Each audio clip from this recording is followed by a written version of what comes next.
गलातियों के नाम पौलुस की पत्री अध्याय 5। मसीह ने स्वतंत्रता के लिए हमें स्वतंत्र किया है, अतः इसी में स्थिर रहो और दासत्व के जुए में फिर से ना जुटो। देखो, मैं पौलुस तुमसे कहता हूँ कि यदि खतना कराओगे तो मसीह से तुम्हें कुछ लाभ न होगा। फिर भी मैं हर एक खतना कराने वाले को जताए देता हूँ कि उसे सारी व्यवस्था माननी पड़ेगी। तुम जो व्यवस्था के द्वारा धर्मी ठहरना चाहते हो, मसीह से अलग और अनुग्रह से गिर गए हो, क्योंकि आत्मा के कारण हम विश्वास से आशा की हुई धार्मिकता की बाट जोहते हैं। मसीह यीशु में न खतना और न खतना रहित कुछ काम का है, परंतु केवल विश्वास जो प्रेम के द्वारा प्रभाव डालता है। तुम तो भली भांति दौड़ रहे थे, अब किसने तुम्हें रोक दिया कि सत्य को ना मानो? ऐसी सीख तुम्हारे बुलाने वाले की ओर से नहीं।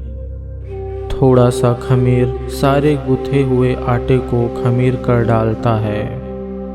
मैं प्रभु पर तुम्हारे विषय में भरोसा रखता हूँ कि तुम्हारा कोई दूसरा विचार ना होगा, परंतु जो तुम्हें घबरा देते हैं वह कोई क्यों ना हो दंड पाएगा।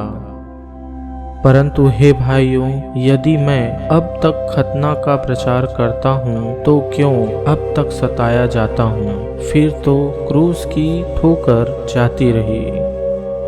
भला होता कि जो तुम्हें डांवाडोल करते हैं वे अपना ही अंग काट डालते।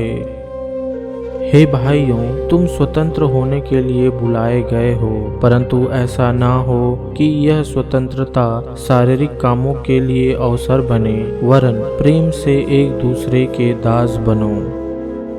क्योंकि सारी व्यवस्था इसी एक बात में पूरी हो जाती है, तू अपने पड़ोसी से अपने समान प्रेम रख। पर यदि तुम एक दूसरे को दांत से काटते और फाड़ खाते हो तो चौकस रहो कि एक दूसरे का सत्यानाश न कर दो। पर मैं कहता हूँ, आत्मा के अनुसार चलो तो तुम शरीर की लालसा किसी रीति से पूरी न करोगे।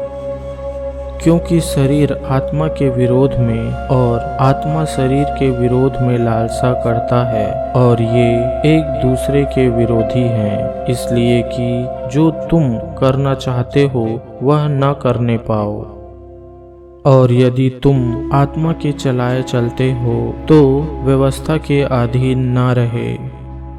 शरीर के काम तो प्रकट हैं, अर्थात व्यभिचार, गंदे काम, लूचपन, मूर्ति पूजा, टोना, बैर, झगड़ा, ईर्ष्या, क्रोध, विरोध, फूट, विधर्म, डाह, मतवालापन, लीला क्रीड़ा और इनके जैसे और काम हैं। इनके विषय में मैं तुमसे पहले से कह देता हूँ, जैसा पहले कह भी चुका हूँ, कि ऐसे ऐसे काम करने वाले परमेश्वर के राज्य के वारिस ना होंगे।